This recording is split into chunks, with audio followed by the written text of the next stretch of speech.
There are some things in life that are out of your control that you can't change and you got to live with. The choice that we have, though, is either to give up or keep on going. If you wake up tomorrow morning and blame your failure on someone or something else, you have no reason to change, do you? I want to ask you, what are you going to believe? Are you going to believe in yourself? Are you going to believe everybody else's judgment on you? Are you going to believe people when they say that you're a failure? No one really likes you, no one really cares about you. It's that son of a bitch's fault. Son of a gun! I did everything I could. But if you woke up in the morning and looked in the mirror and said, I am failing because of me, the decisions that I make, the energy I put in, I'm not passing the blame. If you look in the mirror tomorrow and say that, you will change. So sure enough, from poor to rich and from rich back to poor, what do you do now? What occurred to me was that even though my money was gone, I still had the skills. And the skills proved to be more valuable than the money. So I just simply went back to work, went back to the street, went back using the formula I had used in the first place to do well and made many times more what I did the first time. But I think that's the key. You just have to go back to work. You could be rich, man, but you cannot erase the work ethic part. There is no getting around. Ain't no elevator to the top. You got to take the stairs. The elevator don't go to the top, man. Not in the world of success. You got to take the stairs. Y'all got to start getting gritty, man. I hate it when I see young people wasting their time, wasting all this technology got. Just bull. Just sitting around in this world that's been created for you that everything is instant. At the end of the day, don't compare yourself to people that you feel are more qualified than you. Don't compare yourself to people that you think that are more talented than you. At the end of the day, don't compare yourself to other people's gifting. At the end of the day, hard work works. Hard work can always outwork talented people who don't want to work that hard. And so at the end of the day, I know some of us, maybe we don't come from the greatest home environment. We don't come from the greatest social and economical status. But at the end of the day, we are still in control of our lives. I promise you. Put in the work. If you put in the hard work, if you take control and you respect your dream and you respect your craft and you're willing to sacrifice and to get serious about that thing, I promise you over time you're going to see the thing come alive. Hard work will always create opportunities for us to win in life. I mean that. And what I learned was the law of cause and effect. Now, the law of cause and effect is the great law of life. It basically says that there's a reason for everything. Everything happens for a reason. That success is not an accident. Failure is not an accident. If you want to be successful, happy, financially independent, if you want to achieve all your goals, it's not luck. It's not an accident. What you do is you find someone else who at one time did not have the effect that you want. You decide what you want. You find someone else who didn't have it, and you find out what they did to get it, and you do it over and over again until you get the same result. And it's not an accident. Well, when I learned this, it changed my life. You mean if I do what other successful people do, I'll get the same results that other successful people get? Answer is yes. You mean if I find out what top salespeople do, and I do the same thing until I master it, I'll get the same results as top salespeople? I'll make the same money? I'll have the same cars? Yes. So I went out and I did it, and it worked.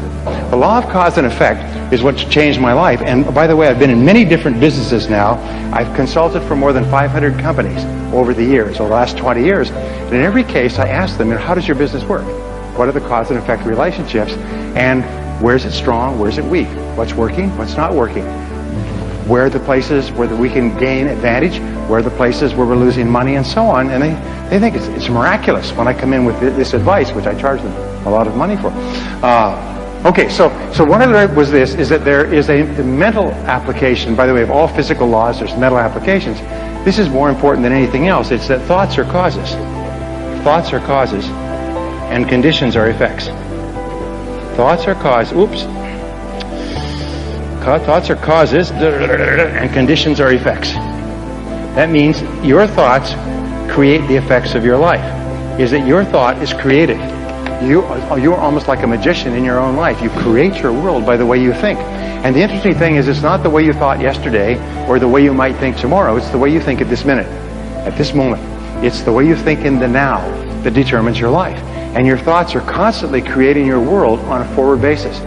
The wonderful thing about our society, a free society like Singapore, is that at any given time you can draw a line under the past and you can say, that was the past, but this is how I'm going to think in the future. And your whole life, just like turning the wheel of a car, goes in a different direction. If you change your thinking, you change your life. And when I learned this, you mean your outer world merely reflects your thoughts? Your outer world is merely an image of your inner world? Is that you keep attracting into your life people and circumstances in harmony with your thinking? Is that everything you have in your life you've created by the way you think? And that if you don't like anything, you can change the way you think and attract something different? Yes, all of that's possible. And once you learn that, you realize there's only one thing in the universe over which you have complete control. What is that? You only control one thing in the world. What is it? You can control your thinking. You can't control other things. You can't control the traffic, and you certainly can't control the weather, but you can control your thinking. And that's enough. Because if you will control your thinking, you control the whole world. Singapore is a tribute to human thinking. Singapore is merely an external expression of the very best thinking that has gone into building this country.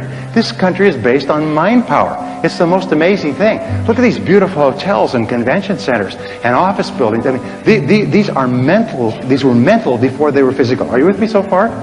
It's really important to understand that. It's kind of an overwhelming thought. I had a hard time with it when I was in my early 20s. You mean my life, which was not that great, has been created by myself? Yes, it's been created by myself. So I said, well, then I'm going to start to get my thinking in harmony with what I want, rather than keep thinking the old crummy thoughts. All right, so thoughts are causes, conditions are effects. Now what this means, and it brings us to the great law, which is the foundation of all religion and all philosophy, is that you become what you think about most of the time.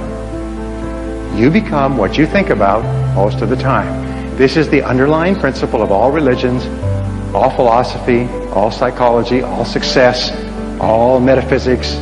Everything is you become what you think about most of the time. So the question is, what do you think about most of the time? By the way, this law is always true, except there are a couple of exceptions. If there weren't exceptions, then every young man would turn into a young woman by the age of 20. But nonetheless, you do become what you think about most of the time. Now, by the way, one of my subjects when I was poor is I began to study self-made millionaires. Self-made millionaires are people who start with zero and within one working lifetime pass the $1 million mark. But here's the point, is I studied self-made millionaires. These are people who started with nothing.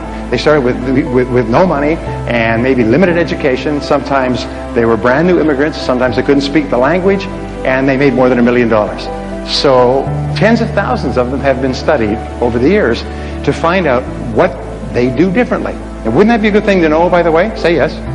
I mean, if you want to be a self-made millionaire, I can promise you this. If you don't know how they think, you can't make it.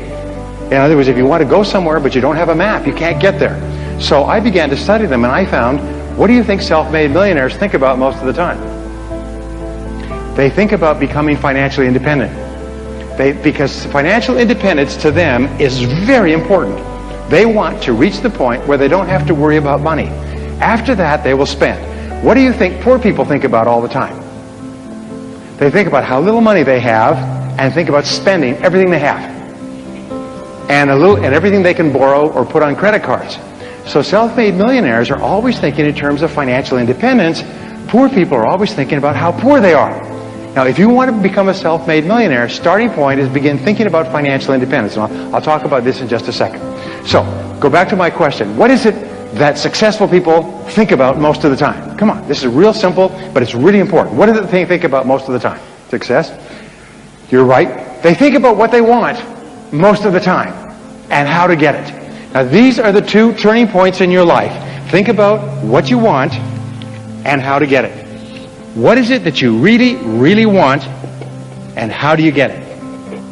And that's what they think about most of the time. And if you think about what you want most of the time, you start to move toward it, and it starts to move toward you. If you think about how you can get it and what you can do to move faster toward it, you begin to see all kinds of ideas. You all know these things about the brain, but the fact is, if you plant an idea in your brain, you suddenly start to see all kinds of possibilities to achieve the idea. Successful people are successful because they think and talk about what they want Unsuccessful people are unhappy because they think and talk about what they don't want. They think and talk about the people they're mad at and their bad experiences and their bad luck and their bad job and wah, wah, wah, wah, wah, just shut up.